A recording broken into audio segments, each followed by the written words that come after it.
I was born in Zimbabwe. This was a time when Zimbabwe was not independent at the time. It was called Rhodesia.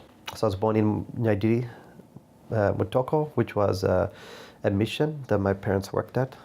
They didn't fit in the mold of, I guess, stereotypical missionaries. They didn't follow the existing government laws, which was apartheid. They sent their kids to African schools too, which was a no-no. And my father started doing political cartoons for a revolutionary paper at the time, or a paper that was sympathetic to the revolution. And one of his cartoons became national, or international, should I say, where it became highly critical. And that led to his deportation. Another mission that my parents worked at, my mother was the doctor. We lived by the hospital, and my father started teaching art in high school. So as I mentioned, was my art teacher, and I guess I just followed the family business, become an artist. I never questioned being an artist. That was something I wanted to do ever since I was a kid.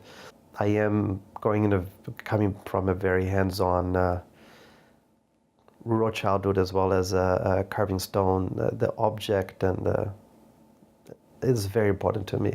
I'm very excited. I'm very interested in the object, but I'm very interested in a search for something really real in the object, and not something that's just place meaning on it through borrowed histories and borrowed experiences. I feel like there's a desire for me to have a real exchanged experiences through its production, and that's what I'm searching for right now. If I have my perception, you have your perception, and we all have this perception of the world, I think I can learn more from that perception coming from you, and how it impacts my perception. If that's what it's all about, it's just conversations between us. It was, I think I felt my role as an artist before Detroit, pre-Detroit. I felt like I had a purpose and role to express a voice that it could have been not necessarily my voice, but a shared voices that were not heard. I felt was not heard enough. And when I came to Detroit, it was like, wow, it was kind of pointless. I was like talking to a choir. And people in Detroit know what it means to struggle. They know what it means they know what blues music is. They know that's their daily life.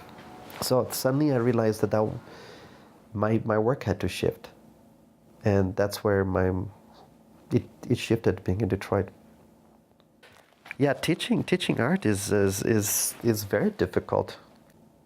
If there's any way I can help assist somebody to help clarify their perception and how it's connected to a wider conversation, artists have to really believe themselves to survive. So it does, in a weird way, can turn into almost a religion, because one has to really believe in it too. Because otherwise, if you're not getting funding, you're not getting the cultural support that you need to sustain oneself, how are you going to continue? I started out carving stone underneath the tree. I love carving stone. I love that process, and I love the object. But I realized what I loved very much was sitting next to somebody else. I grew up where we carved in the tree, the sunlight, we're outside, laughing, carving all day. And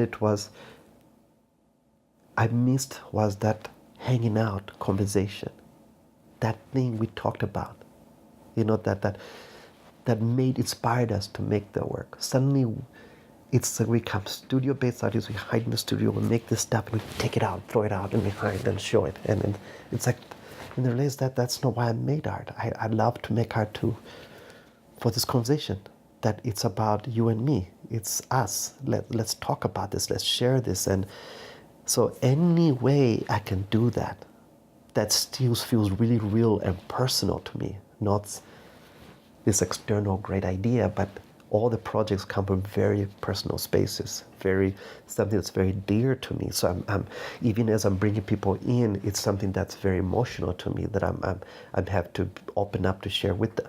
And I think hopefully they open up to share with me, and hopefully we have this really real conversation that occurs.